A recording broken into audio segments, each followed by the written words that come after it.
Hi, everyone. Welcome back to another episode of Lunch and Life with Sharon. And Robin Joy. we're laughing because we've had a few bloopers before we started this recording.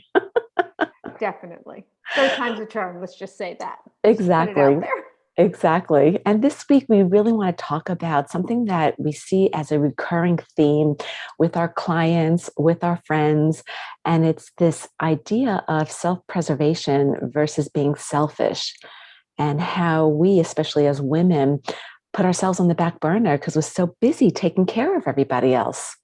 Absolutely.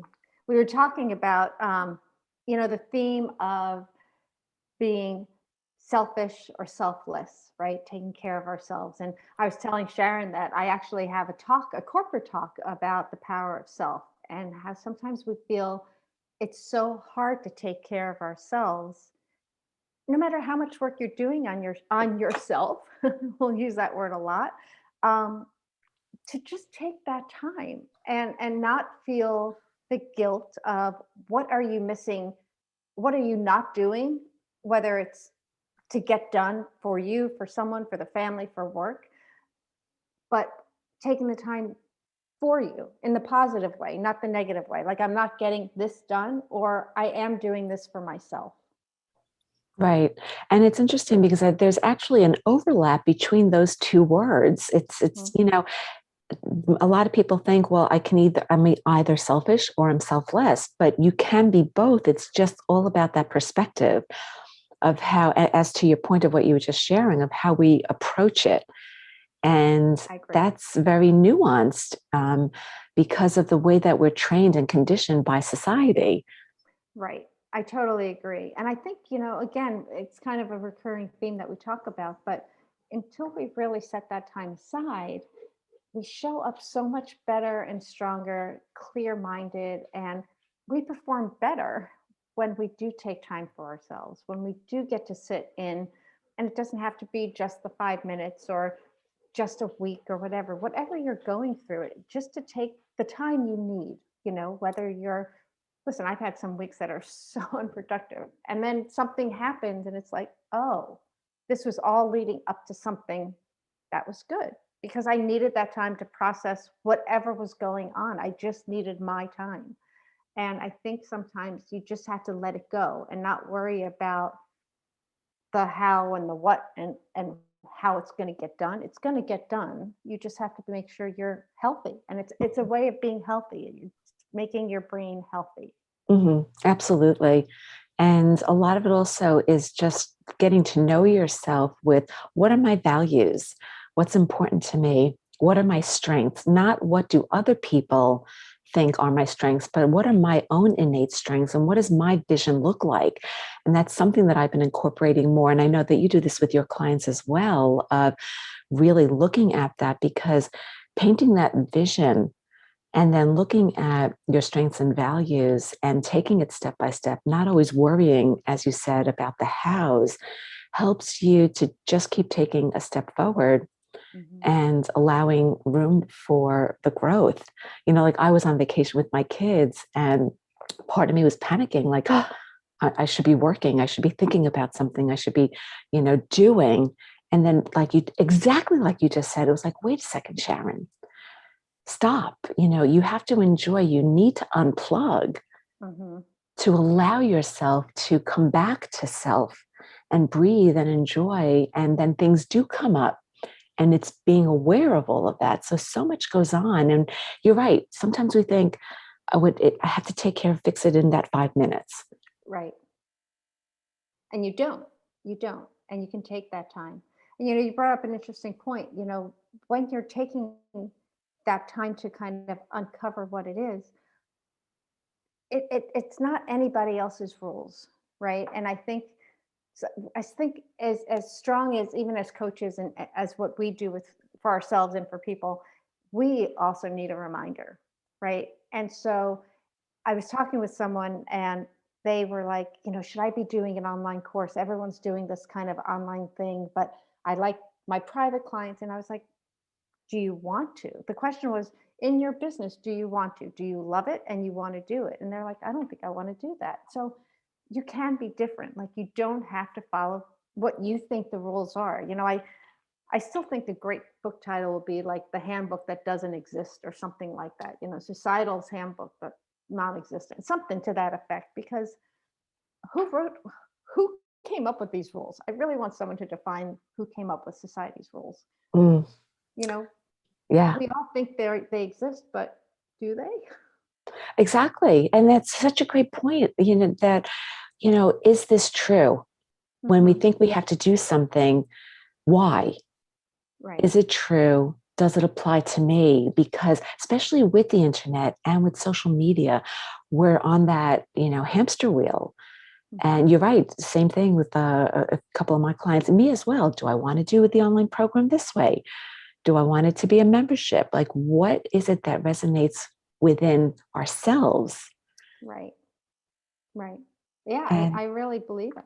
I really yeah, do believe it. So I think what everyone needs to really think about is, and this is a great time, I mean, it's always a great time, but this is a great time because, well, I think people are on vacation. Obviously, people are getting out, and now there's no school, although several months ago there probably wasn't much school either. But, take the time for yourself where you're not, quotes, running to something. And whether it's journaling, always always continue to work on checking in with yourself, right? Are you happy where you are? What Review your goals and your visions and your dreams, and what that next step is, because things do change, and 3 C's: choice, chance, and change. It's always good to keep growing, and it's always good to know that you have that choice ahead of you. And there's mhm, no shame or anything in saying, you know what, I don't really like what this is. I want to tweak it, and I want to do this now. I agree. And, it's important to listen to your gut, to Very your good point. intuition, to your gut. And so, how that also ties in with how we take care of ourselves with what we're eating. If we're eating foods that give us brain fog or that don't make us that we don't feel well, Hmm. that then distracts from our purpose and our ability to think clearly. Not to say that you shouldn't indulge. I mean, on vacation, I indulged plenty. It's all part of life, but it's also that awareness of the choices of, okay, I'm going to indulge some, but I'm not going to go crazy. Besides the fact that I'm not 25 years old anymore, I can't do it like I used to. But when you do give yourself, the foods and the power of plant food and being hydrated to really allow for your gut and your brain to operate optimally, Hmm. it gives you more bandwidth to really think clearly.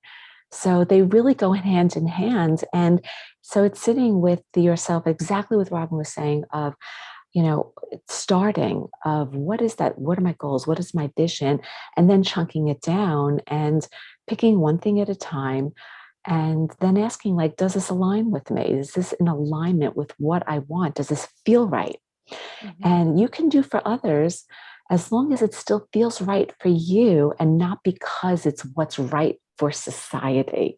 And that's Right. that distinction that we really have to focus on. Very good point. Very good point. It's not that you can't be the kind, gentle person that you are and the giving person. It's just, does it align with your your needs and your wants, and is it what you want to do, and are you taking care of yourself? Yeah. Yeah. You don't want FOMO, right? Because if we start getting into the whole fear of missing out, Right. that FOMO gets us outside of ourselves. It's Right. external. So, if we can leave you with anything today, it's to really tune in to, what do I value? Is it joy? Is it happiness? Is it peace? Is it leadership? Is it service? Whatever your values are, what are my innate strengths? And how can I use all of that to lead me towards my bigger vision and goal so Hmm. that I can take steps towards it? And if it aligns, great. If it doesn't, let me explore that and find out why. Right. Yeah, take the time and explore, and never feel like taking that time for you is selfish. Think of it more that it is the care you need. It is selfless, not selfish. And it always goes back to if you're on an airplane and the air pressure changes and those oxygen masks drop, the flight attendants say what? Put yours on first and then put your child's on. Yep. Because you will pass out otherwise. Yeah. And you're no good dead to other people or yourself if you Exactly. don't take care of yourself. Exactly. And that even goes, hand in hand with the brain and the gut and everything, right? You have to take Absolutely. care of you to be your best self in being able to serve others, because You can't drink from an empty cup. So if you keep pouring and pouring and pouring, there's nothing left. Very good point. Yeah. And on that note, anything else to add? No, I would love to just encourage everyone to, keep track. I love, if you feel like what tips can I take away today and start with? Start being aware of how much time, if you feel you're in a rut, like how do you stop yourself and pause? Like, so in the morning, start taking those few minutes and journal your thoughts, right? Just try and get yourself into a routine where you're taking time for you. So let us know. As we always say, like, comment, share, subscribe, but let us know how you're taking care of yourself. Maybe it's a daily walk. Of course, right now I'm on the East Coast, you're not, but it's very hot where we both are. So you might not be walking midday, but find something that you can do. Yeah. That just fills you up. Great, great tips. And awareness is always going to be the first step. So I love that idea. And as always, I love unpacking lunch with you. Love unpacking lunch with you. Well, thank you, everyone. Have a great day, and we'll see you next week. Take care.